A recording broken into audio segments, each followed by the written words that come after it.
Hello and welcome. Do you Hello. ever... Hi. Hi, welcome everyone. Um, do you ever get referrals from your clients and customers? Are they consistently referring you to your business? That is what we're looking for today. And today I am pleased to welcome my colleague, Tonya Davidson, to this episode of Conversations with Experts. I'm Denise Wakeman, your guide and host to better visibility on the web. And today we're going to be talking with Tonya about how to get off the marketing hamster wheel. I just love that visual. To make sure that we're not leaving any money on the table. Sound good? So welcome to Conversations with Experts. Let me introduce Tonya Davidson to you, and then we'll dive right in with our questions. So Tonya is the Chief Idea Instigator at ideareturn.com and tonyadavidson.com. She takes your best ideas, sprinkles them with a whole lot of marketing creativity, connects the dots, and shows you how to get a bigger return on your investment via automated marketing strategies and building your red thread client culture membership. So that's a pretty interesting term right there, red thread client culture. So we're going to be exploring that a little bit as well. Now, there is this interesting feature that I just discovered today when I was starting the Hangout, and there's a little clap icon on the screen, on the video. So if you feel like it, go ahead and use the clap if you hear something you really like on the conversation or during the conversation. So anyway, welcome Tonya. Thank you for joining me here today.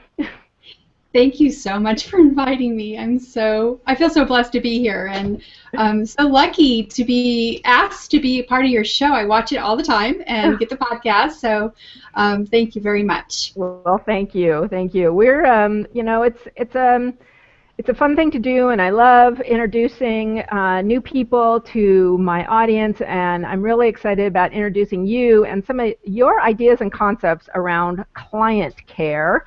And I know that you're super passionate. I know this firsthand. You're super passionate about customer service and helping professionals create a client-centered culture in their business. So I think it would be really helpful to start by defining client culture to lay the foundation for our conversation. Okay, so I looked at Zappos and Tony Hsieh and what he was doing with corporate culture, and I've always been big on customer service or client care because I've owned so many businesses and seen that that was really the key to whether or not they returned, whether they came back because they had a good time. I also feel like I've been a secret shopper of a lot of coaches and mentors who have programs and masterminds because I've been in the trenches, if you will, as both a coach and as a mastermind-e and student, and watched why people around me were either happy and delighted or unhappy, and how that translated to recurring revenue in that business, and where a lot of people were missing the boat in their own business by not having that client culture and that client care.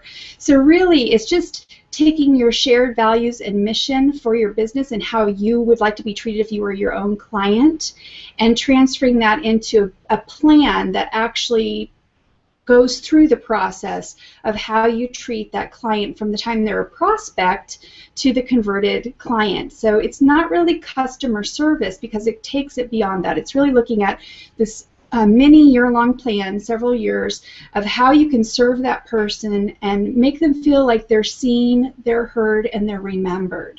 So they're not just another butt in the seat. So that gets us off that marketing hamster wheel, which is, you know, it seems like we're so busy creating programs or writing books or getting that next presence on the stage that we don't really think about, well, what happens to that person that came into our community? Are we taking care of them? Are they happy? Do they want to enroll in the next thing that we have to offer? Are they telling other people about us? So in fact, the numbers do state that. And if you look at all of the biggest corporations in the world, it's because they have that client culture as part of their business. So repeat clients spend 33% more. That's like if you think about that, that's a huge number. Referrals among existing clients are 107% more than non-clients. So if I'm a client of somebody and I have a great time and I learn a lot and I feel like I was seen and I was heard and validated, I'm probably going to tell somebody else about that. So that's 107% more than somebody else would tell somebody about your business. And then the big one is that new prospects cost 6 times more to market to and to get into your business as a client. And some say that's even 20 times more. You know, there used to be an old marketing saying that was you needed to touch somebody 7 to 10 times before they became a client. And now because everyone is on the web, everyone has a book, everyone is speaking, it's really more like you have to touch that person 30 times before they're going to become a client. So how can we keep the money that we have and have it grow? How can that recurring revenue grow?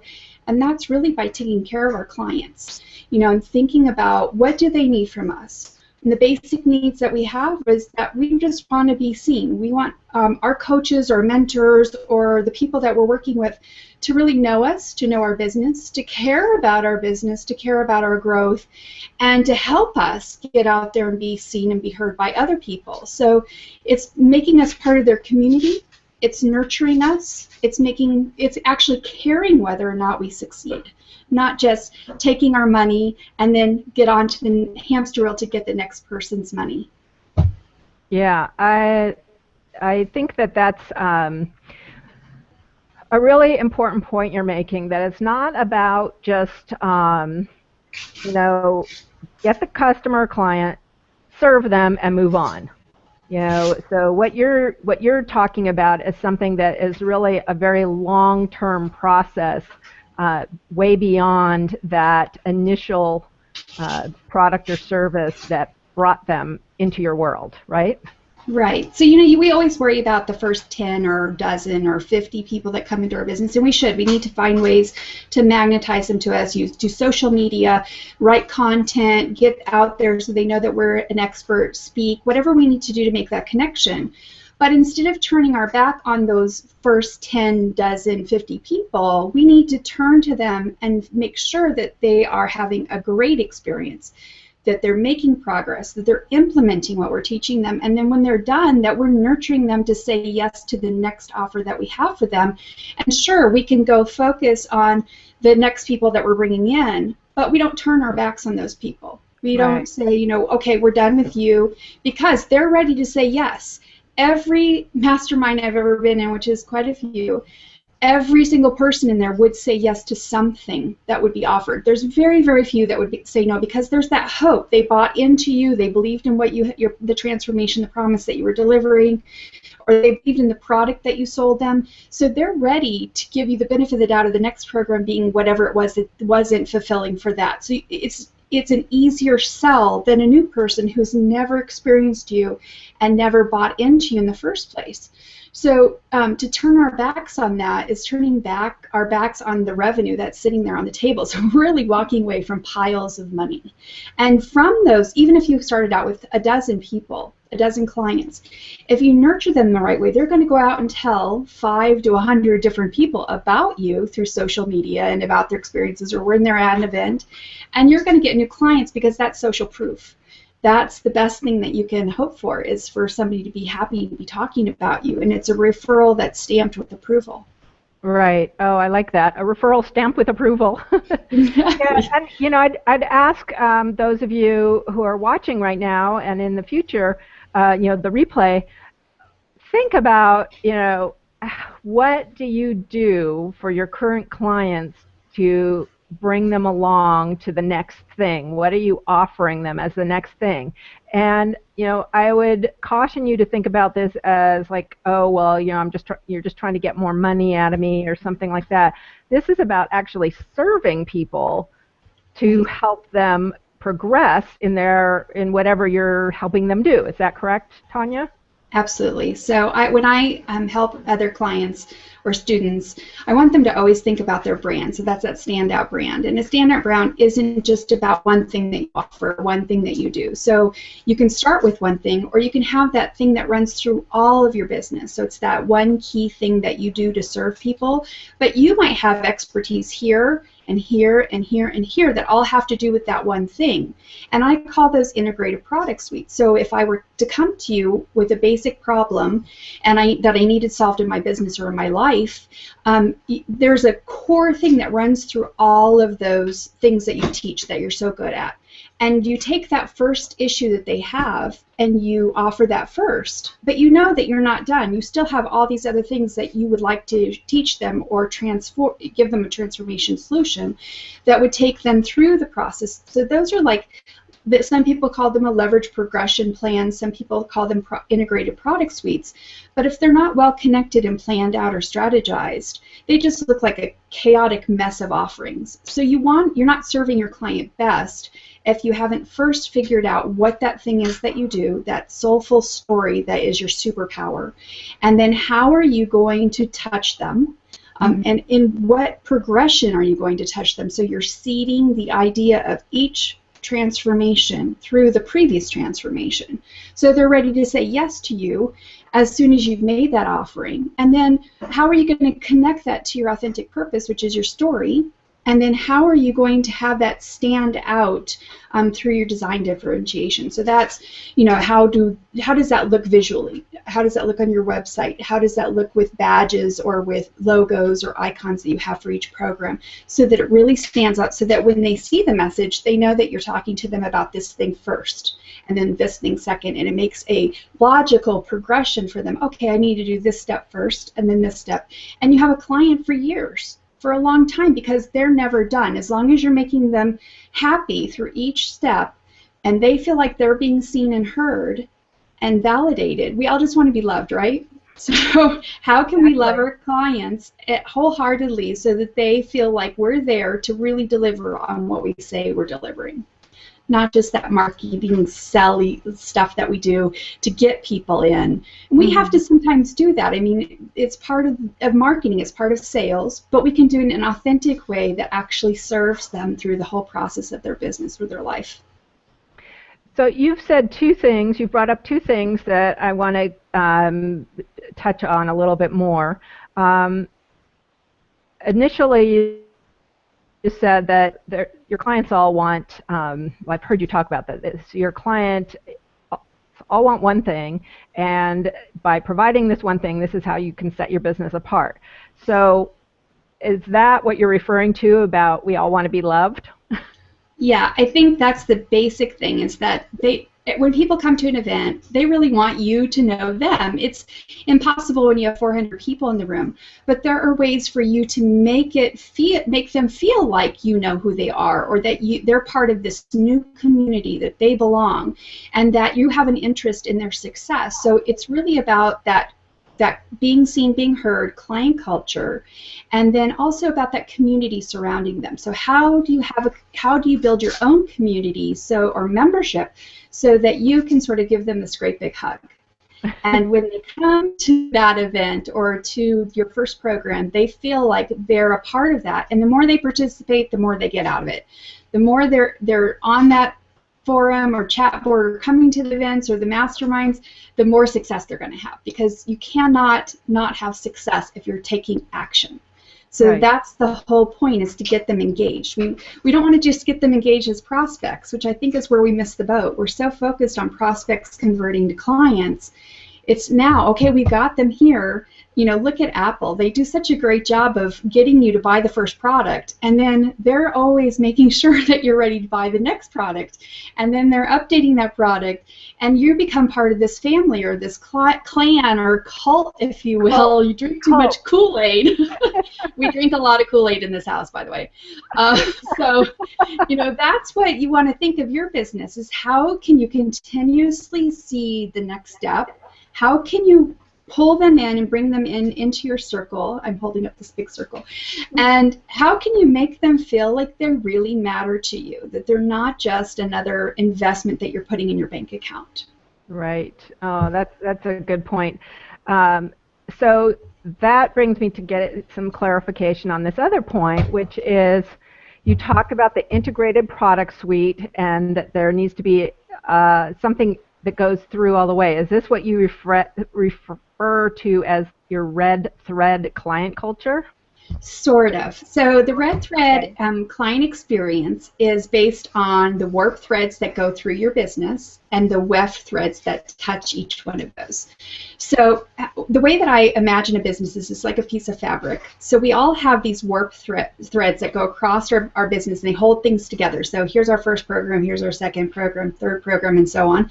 And then we have we speak to sell, maybe, we get up on the stage, or we write an ebook, or we write a real book, or a regular book, or we have programs, or we do one-on-one consulting, or we actually have physical products. So I was in a business with physical products for over 10 years with a big warehouse. So those are all connected with your warp thread. So that's the thing that runs through your whole business. So for me, it's all about the client culture. It's all about community and membership. So those are my warp threads. But every time I touch somebody, I'm weaving this weft thread through them. So when I touch them in an email, when I touch them on social media, when I touch them in an event, those are all my weft threads that run through the warp threads, and that's got to be a red thread. It can't be a beige thread. It can't be a black thread. That thread has to be red in order for them to remember me and be top of mind. So I'm trying to become that red carpet experience, if you will, and thinking about, okay, I ask myself, is this a red thread email going out? Is this going to make the connection that I want to make from my heart? Red is our lifeblood, it's our love, it's the center of us. So thinking about it in that way makes me remember that this needs to be the best possible experience that it could be, and how can I do what needs to be part of that, and how can I deliver that? That's beautiful. That's beautiful. I like that choosing that color red, which is what stands out the most in the whole color spectrum, really, is so integral to us as human beings too. Yes. Yeah. So that's very nice. So if you've just joined us, this is Conversations with Experts. My guest today is Tonya Davidson. She's the what do you call yourself? The Chief Idea Instigator at ideareturn.com and TonyaDavidson.com. If you have a question for Tonya, you can go ahead and post it in the event comments below the video that you're watching, and we'll do our best to get to it.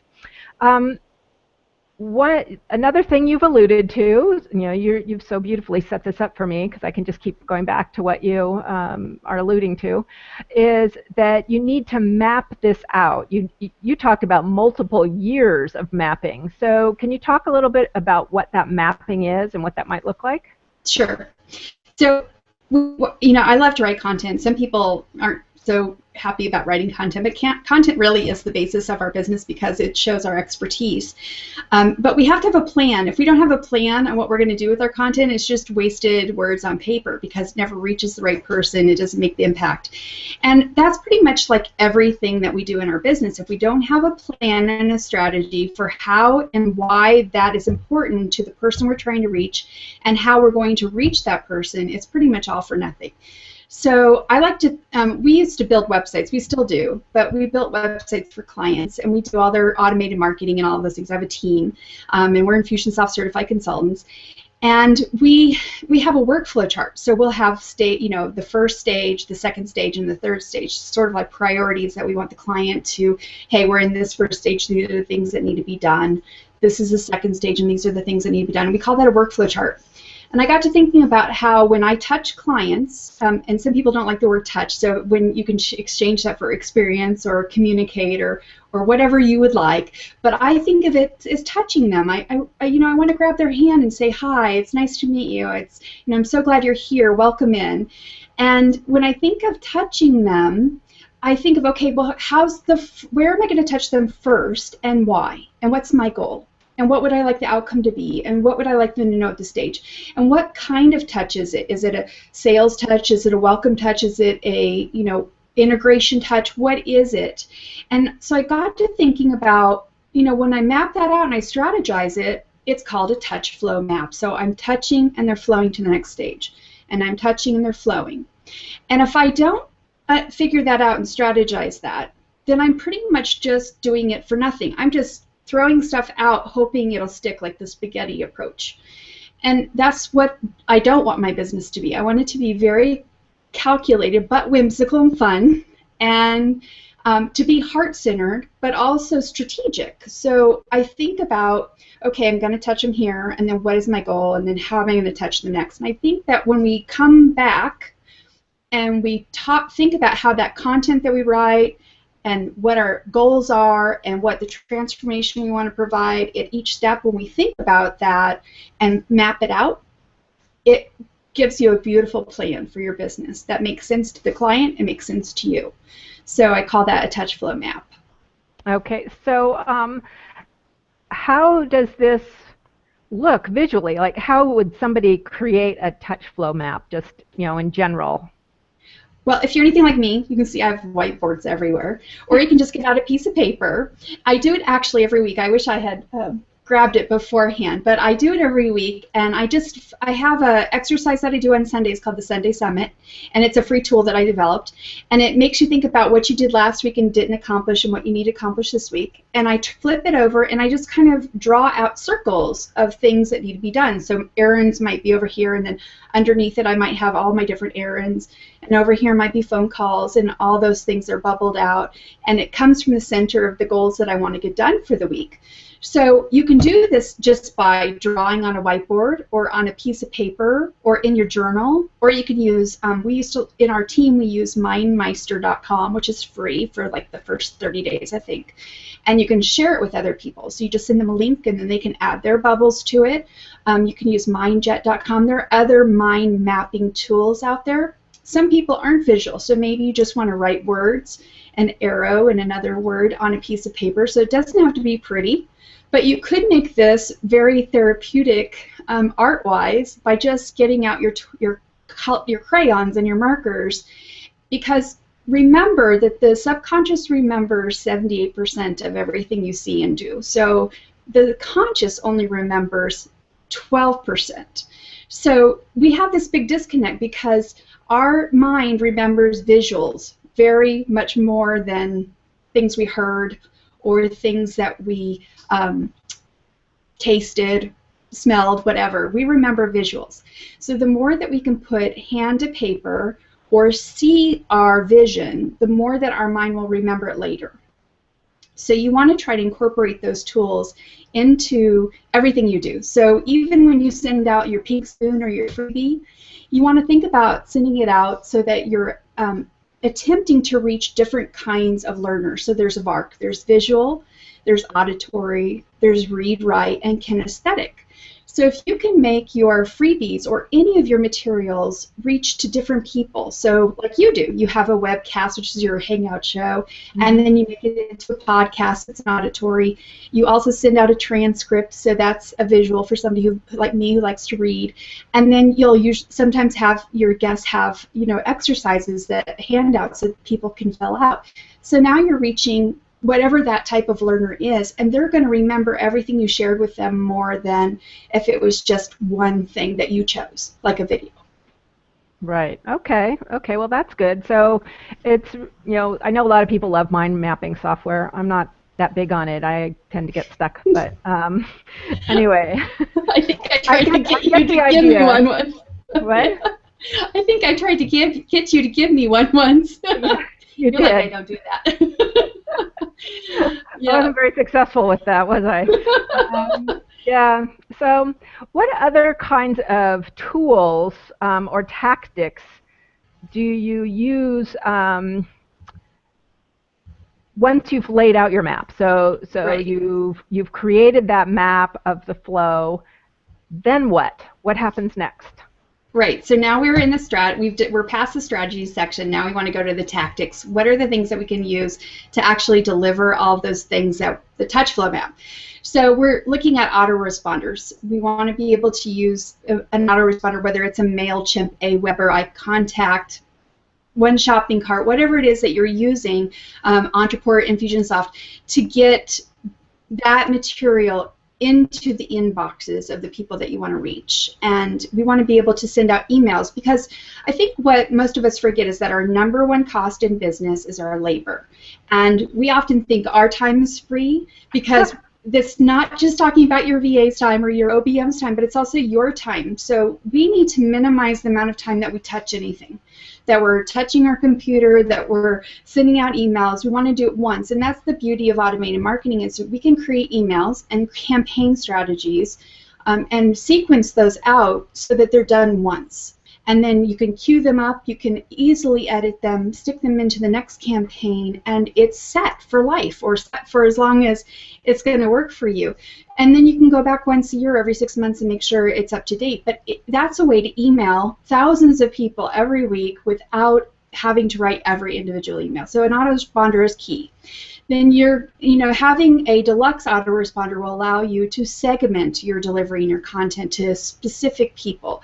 So if I only want to reach somebody in this region, or only who's interested in this one integrated product suite that I have, or they really like this one freebie but not these other two freebies, that tells me that they are ready to go off on this path instead of this path of things that I offer, I can segment them. So that's really key. Also, having an e-commerce ability to deliver e-commerce, so to have a shopping cart right on your site that they can fill out a form and give you their credit card number. Anytime you make somebody think, it's called confuse them and lose them. So if they have to think about where to go, where to click, what to do next, you're probably taking that chance of the sale that much less. So how can we make it so easy? We've thought about the touch flow, how we're going to touch them, how we're going to see the ideas. Now, how are we going to make it seamless for them to go through the process to say yes to us, to be in our community? And that's using these automated marketing tools that make it easy, cut down our number one cost in our business, and allow us to reach them and touch them automatically without having to do it on a daily basis. So I might set up my schedule so one's going to go out on the 10th day of the month, one's going to go out the 15th, and so on. One's going to go out at 8 a.m., one's going to go out at 2 p.m., so that I'm hitting them at strategic times when they're actually going to want to read it. And then you can go on past that, and you can do membership sites where once they're in your community, how you can make sure that it's easy for them to get your information and download it. You can make them accountable to their progress and their tasks through gamification. There's software for that we've actually built. And then there's just lots of ways for you to nurture and apps to do that, and to find out all sorts of statistics and data on your clients, so that you can even then go back and make it more detailed and focused on how you're going to reach them and touch them. Wow. Yeah, but it's not as hard as everyone thinks. You need to find somebody who can help you figure out what that path looks like. Yeah. So I think that's the big thing that's confusing to most people, is here we have our gift that we want to get out in the world, and we can't do everything, because remember, it's that labor. Every time I try to create a website page, it's going to cost me 10 times more than if I had Eric do it. So I need to learn to use other people when it's appropriate, when the costs make sense as a business owner. So to be able to use them in that way is advantageous to my business, and it's great for them because they get hours too. What I need to do, though, is to make sure I know how to communicate to that professional. So when I say professional, I mean VA, OBM, certified partner, whoever you're working with to do your technology. If you don't know how to communicate with them, it's really hard for them to implement what you want, your dream, your marketing plan, the strategy that you've come up with, because they're implementers. They're not there to create the strategy for you, and they're not there to create the copy or edit the copy for you. They just want you to tell them what to do. Okay, so here's my campaign, insert it, this is what I wanted to do, here are the goals that I wanted to achieve. But if you don't know how to communicate that, there's that disconnect, and that's why a lot of people go through a lot of VAs, and they go through a lot of different professionals, because they haven't yet discovered how to communicate what they need and figure out that strategy. Yeah, yeah. So you need a strategist or a business coach, and then you need the implementer so that you can Exactly. just be the one that's delivering your expertise, your gift, and building those relationships with your clients and customers. Right. I'd much rather you be touching your client and reaching out to them and making sure they're happy than worrying about the next email that goes out or making sure the loop is closed or that you have that tag correctly in there. I want to make sure that that's what you're focused on. Right. And setting everything up, you want to just hire the professional that understands what your strategy is and that you've been able to, how to communicate that to them. Right, right. Okay, well, we're just about at the bottom of the half hour, which is our basically what I shoot for these shows. Can you stay a couple minutes longer so we can Sure. wrap this all up? Sure, So, and I don't know if I remember to tell you that there is a handout for them to go through the worksheets. So if okay. with everything that we have discussed, so I'm happy for them to get that if that will help them implement their next step in taking some of these ideas and taking action steps on those. Okay, great, great. That's a great call to action. So we can put the link, the URL on the event page there. And Great.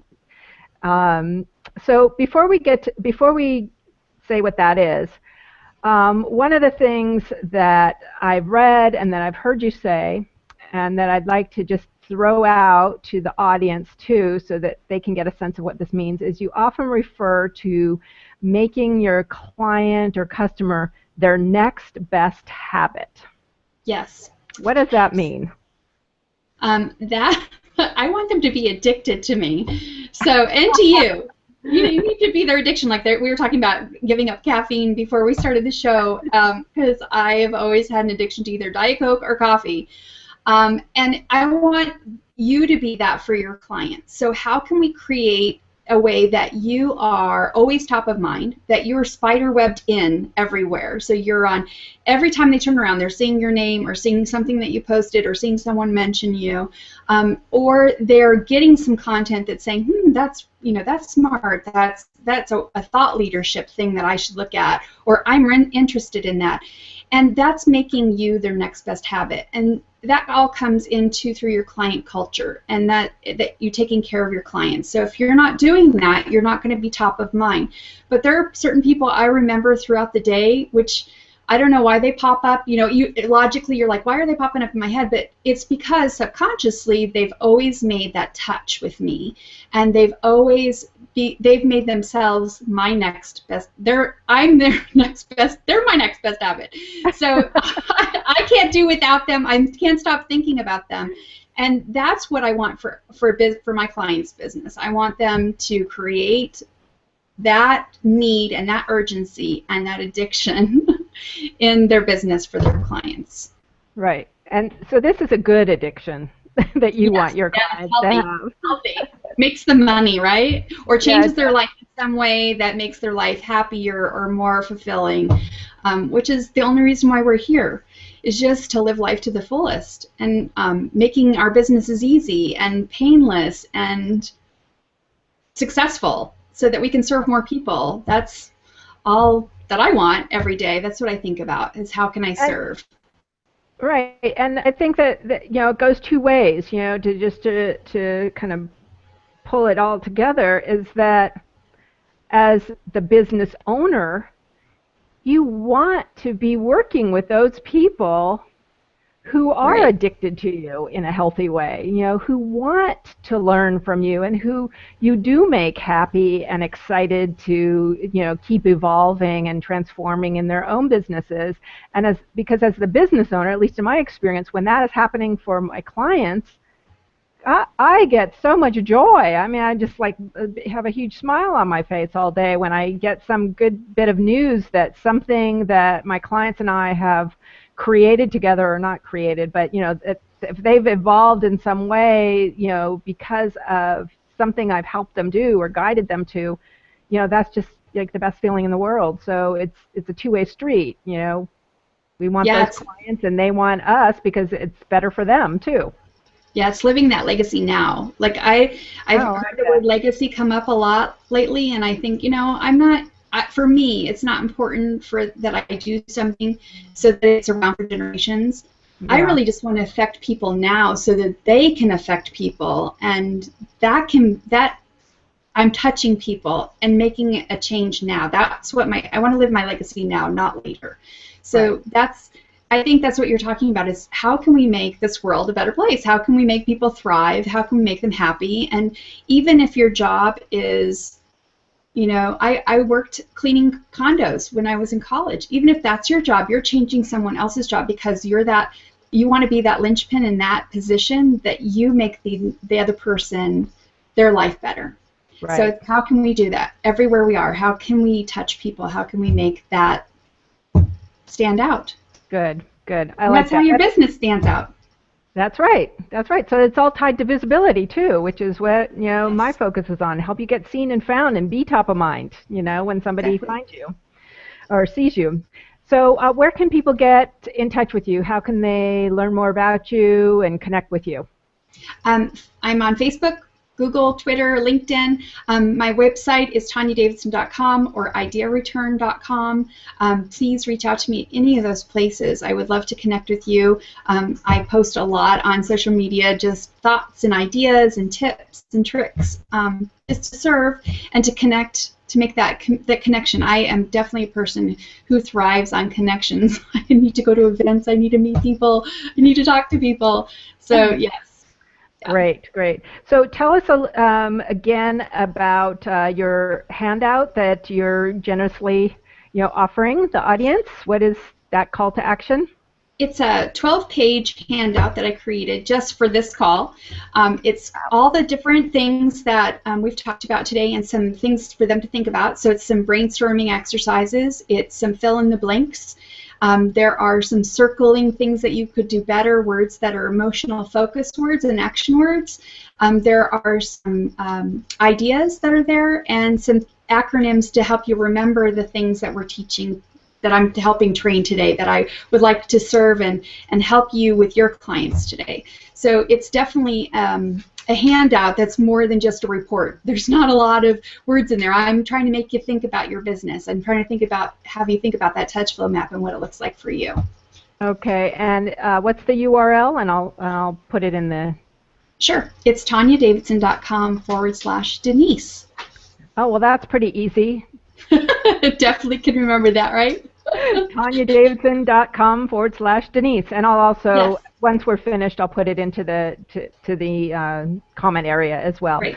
So Tonya, I want to thank you for being my guest today. You've really been so clear and articulate about this whole idea of creating a culture in your business that is all about loving up on your clients. And I don't mean that in a kind of a icky way. I mean that about in such a way that you're delivering and serving and making it easy for them to transform and have a better life too.